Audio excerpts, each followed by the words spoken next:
School का समय निकट था। मतलब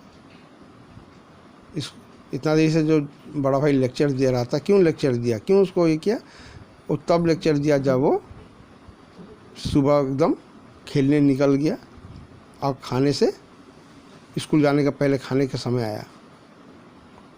ठीक है, अब इतना लेक्चर देने के बाद चुपचाप छोटा भाई खड़ा था। अब छोटा भाई बोला स्कूल का समय निकलने, स्कूल का टाइम हो गया था। नहीं ईश्वर जाने उपदेश माला कब समाप्त, नहीं तो और ये लेक्चर कब समाप्त होता मालूम नहीं, बड़े भाई का लेक्चर कब समाप्त हो।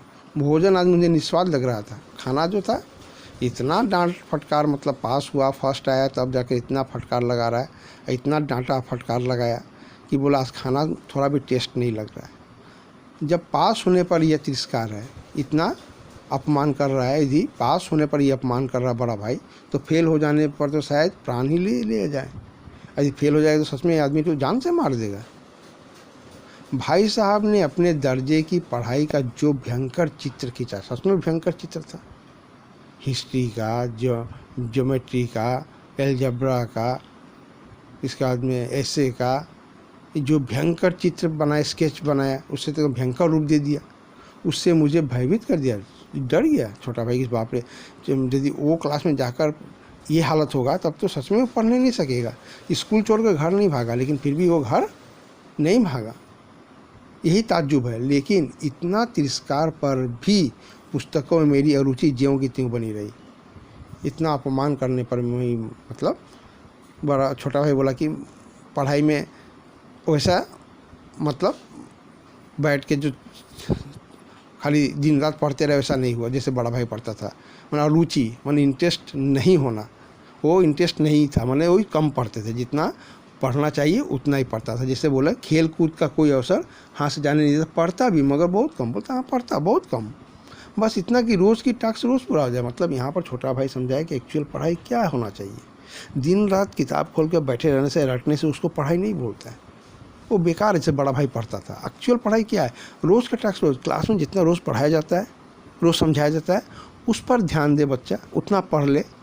ठीक है, दर्जे में जलील न, जो होमवर्क देता है उसको पूरा कर ले, जितना पढ़ाया उतना पढ़ ले, बस वही पढ़ाई है। रोज़ का पढ़ाई बच्चा रोज़ कर ले और बाकी का थोड़ा थोड़ा रिवीजन कर ले, तो और कुछ नहीं चाहिए। यही समझाया पढ़ाई लिखाई। पढ़ाई लिखाई भयंकर चित्र खींचने से वो तो और भयंकर हो जाएगा। पढ़ाई लिखाई बहुत कोई पहाड़ नहीं है। छोटा भाई, मतलब छोटे भाई हम लोगों को, मैंने लेखक छोटे भाई के माध्यम से हम लोग को यही समझाने की कोशिश की है, पढ़ाई लिखाई को भयंकर रूप नहीं देना है। रोज़ जितना क्लास में पढ़ाई होता है उतना पढ़ ले, उतना समझ ले, उतना टास्क पूरा कर ले, बस। अपने ऊपर जो विश्वास पैदा हुआ था वह फिर लुप्त हो गया, गायब हो गया। मतलब जो एक विश्वास पैदा हुआ था कि नहीं वो बहुत, मतलब पढ़ाई में तेज़ है, उसको ज़्यादा पढ़ने का ज़रूरत नहीं है थोड़ा। लेकिन बड़ा भाई जो पिक्चर खींचा, फिर उसके अंदर एक विचार आ गया कि नहीं बाप रे, पढ़ाई लिखाई सच में बहुत खतरनाक है। और फिर चोरों का सा जीवन कटने लगा। चोरों का सा फिर वही पहले का जैसा चुपचाप आता, बड़े भाई को देखकर भागता, अब वो फिर पहले का तरह जीवन शुरू हो गया। डर घुस गया पढ़ाई लिखाई का फिर, कि सच में पढ़ाई लिखाई बहुत कठिन है। तो यहाँ तक का हम लोग का सेकंड पार्ट ख़त्म हुआ। ठीक है, अब हम लोग शुरू करेंगे थर्ड पार्ट। तो यहाँ तक का देख लीजिए ध्यान से।